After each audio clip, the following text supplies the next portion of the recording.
The second book in The Dark Knight Returns features Batman's battle with the mutants and the start of a fresh new partnership. Let's get right into reviewing this comic. The comic opens with Commissioner James Gordon thinking to himself about how things are, how much the neighborhoods have changed, and how the mutants have practically destroyed Gotham. He also starts to think about Bruce and how he's gone back to his old ways. Gordon then hears something behind his back and turns around to notice a mutant member pointing a gun at him. The comic transitions over to where the news is reporting on how several people have petitioned for the arrest of Batman. The mayor states that this is all still in consultation. Carrie Kelly is suiting up in a Robin outfit, while the news reports that Commissioner James Gordon has shot and killed a 17-year-old member of the mutant gang. Carrie climbs out of her window with her parents oblivious to the fact that she is leaving, and goes off in her Robin costume. After almost falling from the side of the building, she gets back up and starts to practice. Back with the news, there is another report of the mutant leader sending death threats to the old man Gordon and the fool Batman, while also clarifying that they are not a gang or criminals. They are the true law in Gotham. Elsewhere, mutant members are holding a baby hostage. They start to hear noises and get anxious. A bat flies into the room and it startles them, and they accidentally cause one of the mutants to shoot another one. Batman then breaks through the wall and takes out another one of the mutant members. The last mutant has the baby hostage and points a gun at him. Batman manages to take out the last mutant member by shooting her in the shoulder. Yes, Batman used an actual gun and shot someone. I'll talk more about how I feel about that at the end.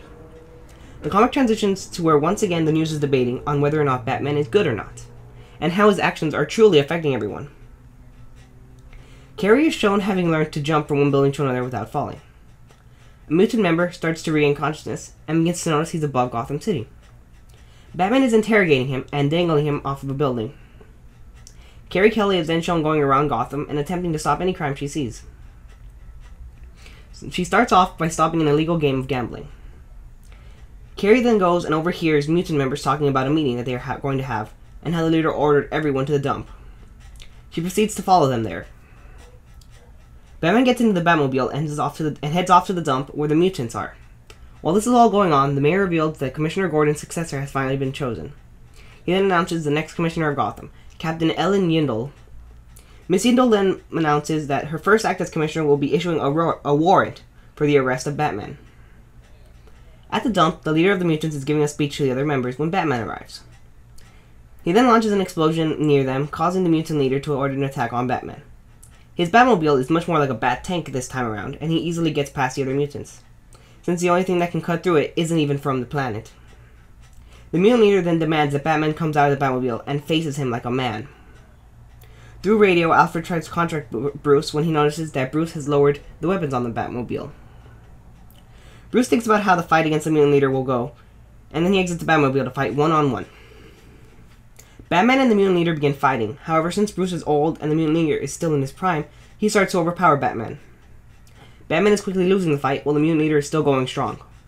Before the mutant leader can finally finish off Batman, Carrie Kelly shows up and jumps on the mutant's leader and distracts him. Batman then throws foam at his face and helps Carrie get away.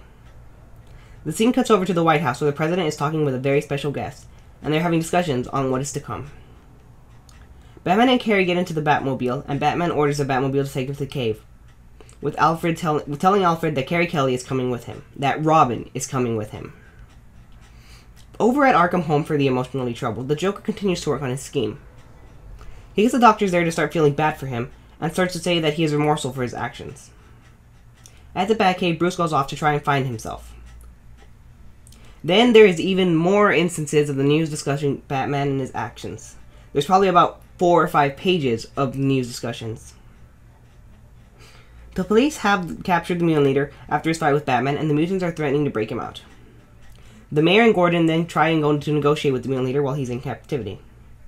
Gordon leaves the mayor alone with the mutant leader, however he quickly runs over when he hears noises. The mutant leader had ripped the mayor's throat out with his teeth. Back at the Batcave, Alfred tends to Bruce while criticizing him for his decision to bring Carrie to the cave. He even asks Bruce if he's forgotten about Jason. Bruce responds he will never forget Jason. He was a good soldier. But Carrie is perfect. Batman then comes up with a plan to take down the mutants for good. He has Carrie disguise herself as a mutant member and tell all the other members to head over to the pipe, where their plan will commence. Gordon is then talking with Ellen about about Batman, and why he allows Batman to act the way he does. Gordon explains he always felt Batman was too big to stop, and he couldn't judge him, It was something he couldn't handle on his own.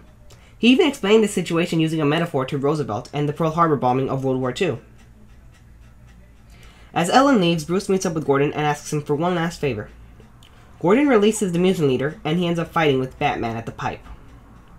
Knowing he can't beat the mutant leader with brute strength, he starts fighting back smarter. All the mutant members are watching as Batman is taking down the mutant leader. Batman manages to take down the leader once and for all. The mutants disband. However, many of their members reform into a new gang, the Sons of Batman, the new law in Gotham. The book ends with Gordon retiring, Ellen Yindel taking over, and Bruce looking towards the future, hopeful for what is to come. So, starting with this book is when the political satire gets really high. Almost every other page is spent debating whether or not Batman is good. And while that is enjoyable at some points, it can get kind of redundant and overused, which is one of the weaker points that this story has. It doesn't have that many weak points, but one of them really is the overuse of political satire. There are also some parts of the news that I didn't mention in this review because, like I said, it would be redundant. It's really just the news and Batman. But there are several examples in the actual comic about how people try to take the law into their own hands. I think the biggest example of Batman's influence on society is Carrie Kelly. He saved her in the first book, and now she's his new Robin. Originally, she only wanted to stop small crimes and help out when she could, but now she's a full-time member in the war on crime. She's perfect, as Batman said. Carrie Kelly's honestly one of my favorite characters in this storyline, and I really like the fact that she's being adapted into modern comics, how she's being a mainstream character now, whereas before she was original only to the story. Now, you'll see why next time she really is my favorite character, but for now, just know she's going to be sticking around, and you're going to love her. Batman has two different fights with the mutant leader, and both fights show his change. Before, he could take on opponents like Bane, Killer Croc, and Solomon Grundy without too much problem, but now he's old, he's out of practice, and he can't rely on brute strength. He's always had strategy, but now he needs to strategize even more. Okay, so to end this off, I need to talk about something that I just have to talk about. The infamous gun scene. While Batman is trying to save the hostage baby, he uses one of the mutant's guns and shoots another mutant member in the shoulder. There's also the fact that his Batmobile shoots out rubber bullets and he has small explosives. Now, I know this all seems very drastic for Batman, it seems out of character, and it's very difficult not to break his one rule, his rule of no killing. But personally, this doesn't bother me that much. As I've stated before, this is a Batman that doesn't have many options. He's pushed into situations where he would do things he normally wouldn't do. He has no other choice. He wants to protect Gotham. The only thing Batman wants to do is protect Gotham. And he wants to do that by whatever he needs to do. Any means necessary. Using a gun shows the desperation he's going through. These are dark times. He has no other options. He's doing things he never thought he'd have to do. Because if he doesn't, no one else will do it, and the city will fall. He has to struggle in order to fight crime. He has to break rules that he never thought he would break before. And that's why Batman uses a gun, and that's why Batman using a gun in The Dark Knight Returns doesn't bother me. Because it just amplifies the desperation that Batman has. He's doing things he would never want to do. At this point, we're halfway through with The Dark Knight Returns. Next time, we're going to see the return of Batman's greatest enemy, as well as the truth about what it means to be a hero. Until then, let me know what you thought of this book. I know this review was kind of short, shorter than my usual ones, but that's just because I'm not doing the analysis thing, and I did cut some parts out because, like I said, a lot of it was news sections, and those were redundant.